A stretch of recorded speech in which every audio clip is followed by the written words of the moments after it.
Bonjour à tous encore ce matin. Alors, il est 9h14 et aujourd'hui nous sommes le 21, on est mercredi. On a lu le chapitre 24 lundi, mardi en général je ne fais pas de lecture et aujourd'hui nous sommes mercredi, nous reprenons la lecture. Donc vous êtes sur la rubrique Autour de la Bible. Moi c'est Tata Armel, pour toi qui ne me connais pas. Donc je suis là pour nous amener dans une réflexion et nous amener aussi dans une habitude, dans une attitude, une habitude, un comportement pour tous ceux qui sont chrétiens, effectivement de pouvoir lire la Bible. Donc ce matin, encore une fois, je suis là encore une fois pour que nous puissions lire le chapitre 25. Nous avons lu le chapitre 24, on est toujours dans l'histoire de Balaam et Balak, qui sont toujours en train de se faire une petite guerre un peu comme ça personnelle. Et donc, on est là-dessus pour éventuellement comprendre encore une fois. Alors, demain qui est jeudi, je serai en conférence Meet avec mon groupe autour de la Bible pour pouvoir méditer sur l'un des chapitres, peut-être le 23, le 25, le 24. Je vais me laisser guider par le Seigneur pour que nous puissions éventuellement aller encore plus en profondeur pour pouvoir saisir cette parole en fait qui nous tient. Donc du coup, ce que je vais faire, c'est que je vais commencer la lecture. On va se retrouver demain jeudi. On va se retrouver vendredi et on va se retrouver samedi aussi, encore une fois, pour notre live de transformation. Et je vous incite encore une fois à vraiment prendre conscience de la marche que vous faites. Un chrétien qui ne lit pas, c'est un gros problème. Un chrétien doit prendre le temps de la lecture, s'organiser pour lire, accompagné du Saint-Esprit, pour qu'à un moment donné, vous puissiez aussi avoir les armes. Parce que c'est la parole. La parole, elle ne change pas. Et même quand Jésus a été attiré par Satan dans le désert, lui a amené dans le désert, quand Yahweh a fait 40 jours de jeûne, il a dit, il est écrit. Il n'a pas raconté des histoires à dormir debout. Il a tout simplement parlé, encore une fois, par rapport à cette parole. Parce que c'est cette parole qui fait fuir le diable. Donc, sur ce, soyez bénis. Merci Seigneur encore pour ce moment. Que le Seigneur vous délivre, que le Seigneur renouvelle votre intelligence. Que le Seigneur fasse en sorte que vous compreniez cette lecture et que ça fasse tomber le voile dans le nom de Jésus-Christ. Père éternel, merci de m'accompagner en ce moment.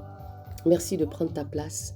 Merci Seigneur d'être encore présent en ce moment et que tu fasses encore seul ce que toi tu veux. Moi je suis là pour toi. Je suis là pour que tu puisses encore m'inspirer dans cette parole et que la bonne compréhension de chacun, il le reçoit par ta grâce, par ta puissance. Alléluia. Je lis la Bible dans le chapitre 25. Alors Israël, dans mon titre à moi dans ma Bible, c'est marqué « Prostitution d'Israël à Baal Péor ». Alors Israël demeurait à Sittim, et le peuple commença à commettre la fornication avec les filles de Moab, car elles convièrent le peuple au sacrifice de leur Dieu. Donc ici, on parle de la fornication par rapport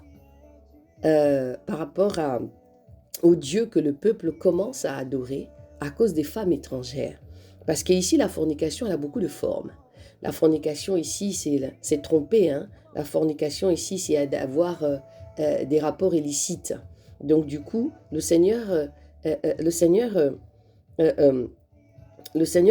prend aussi ce mot comme fornication pour faire comprendre que le peuple se prostitue. Donc c'est-à-dire, vous et moi aujourd'hui, nous réclamons et nous disons que nous marchons avec Jésus et par la suite, derrière dans le secret, parce que vous savez, Dieu sait tout. Dans le secret, vous allez vous associer avec des personnes qui pratiquent la franc-maçonnerie, la magie, la divination, toutes ces choses-là. Et Yahweh parle de fornication. Alors elles convirent le peuple au sacrifice de Dieu, de leur Dieu. Et le peuple mangea et se prosterna devant leur Dieu. Et Israël s'accoupla à Baal-Péor. C'est pourquoi la colère de Yahweh s'enflamma contre Israël. Et Yahweh dit à Moïse, prends tous les chefs du peuple et fais-les pendre devant Yahweh en face du soleil, afin que la colère de Yahweh se détourne d'Israël. Moïse donc dit aux juges d'Israël que chacun de vous fasse mourir les hommes qui sont à sa charge et qui se sont joints à Baal-Péor. Ah, Dieu est trop gentil. C'est ce qu'on nous dit. Dieu est trop gentil. Dieu est bon. Dieu est amour.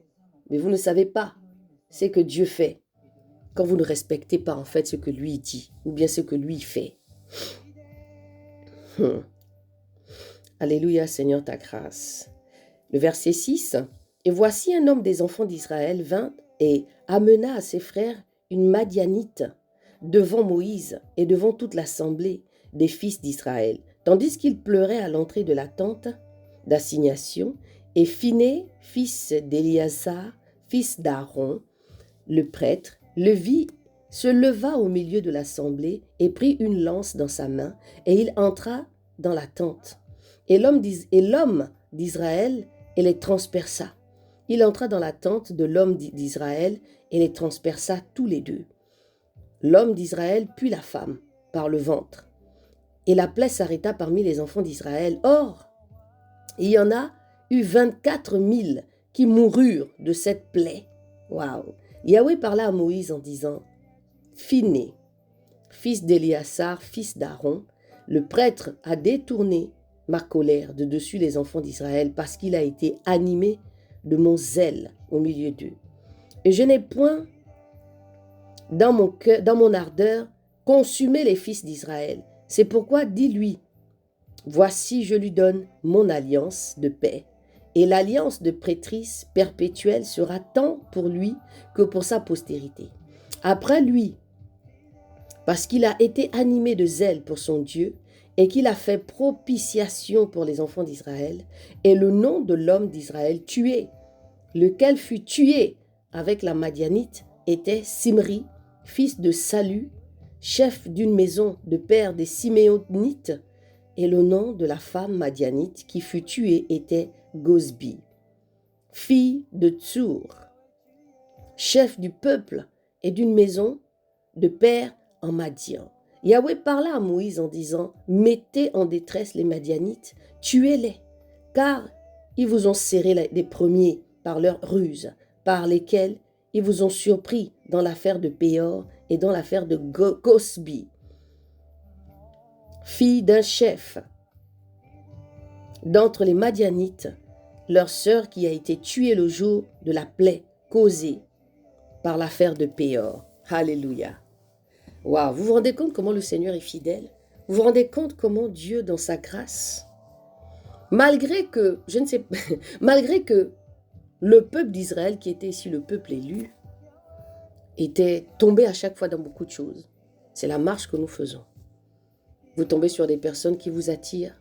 Vous tombez sur des personnes qui disent certaines choses, des personnes qui vous séduisent, des personnes qui viennent, qui vous disent non, mais en fait, votre Jésus là, ce n'est pas ça. Votre Yahweh que vous priez, ce n'est pas ça. Nous sommes dans le temps actuellement de cette période.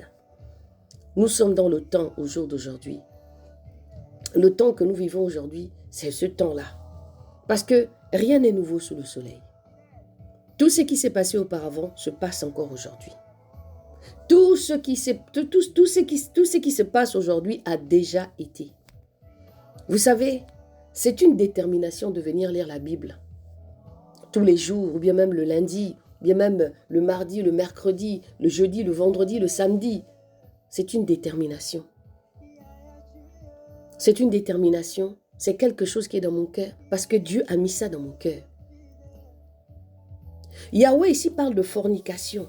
Alors Israël demeurait à Sittim et le peuple commença à commettre la fornication avec les filles de Moab. Donc en même temps, le peuple a commencé à être avec des filles étrangères, donc avoir des rapports illicites et tout le reste. Et en même temps, ils ont suivi aussi ces femmes-là, aller adorer leur Dieu, aller se prosterner devant leur Dieu. alors qu'ils ont reçu des informations. Ça peut être pour vous. C'est-à-dire que vous êtes chrétienne, vous êtes disciple, vous revendiquez que Jésus est votre Dieu. Et par la suite, vous allez avec un homme étranger. Ça peut être un musulman, ça peut être un bouddhiste, ça peut être quelqu'un, un pharmacien. Mais dans votre cœur, parce que Dieu parle toujours au cœur, le Seigneur te fait comprendre que là où tu es, ce n'est pas bon. Et que même le pharmacien à côté te fait comprendre que lui, il ne va jamais changer.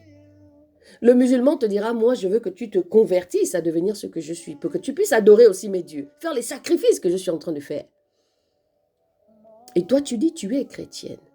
Toi, tu dis, non, mais moi, je marche avec Jésus. Mais sauf que tu veux te prostituer, tu veux forniquer avec tout ça. Parce que la fornication ici prend tout son sens. Elle est d'abord le fait que tu couches avec un étranger, excusez-moi de mon franc-parler, et que par la suite, tu vas encore adorer ces dieux. Mais toi, tu prétends que tu es disciple. Tu prétends que Yahweh marche avec toi. Mon frère, ma sœur, ma fille, le jeune homme qui écoute cet audio, commence à réfléchir. C'est toi qui ouvres la porte à ça. C'est-à-dire qu'il y a une faille. C'est-à-dire qu'il y a quelque chose qui est là, que tu n'as pas encore vraiment décelé. Et qu'en écoutant cet audio, tu comprennes qu'il y a quelque chose dans ta marche qui n'est pas correct, qu'il faudrait que tu changes. Vous comprenez? Alors Israël demeurait à Sittim et le peuple commença à commettre la fornication avec les filles de Moab, car elles convièrent le peuple au sacrifice de leur Dieu. Et le peuple mangea et se prosterna devant leur Dieu. Je vous laisse avec cette réflexion. Je vous laisse avec, nous sommes dans le chapitre 25 du livre de Nombres, autour de la Bible. Soyez bénis. On se retrouve demain sur Eau de Vie Édifie, Facebook, parce qu'on va être en live et nous allons méditer ce chapitre 25. Et vendredi, nous sommes autour de la prière, sur TikTok, sur Facebook et sur Meet. Donc, que le Seigneur vous délivre en cette parole.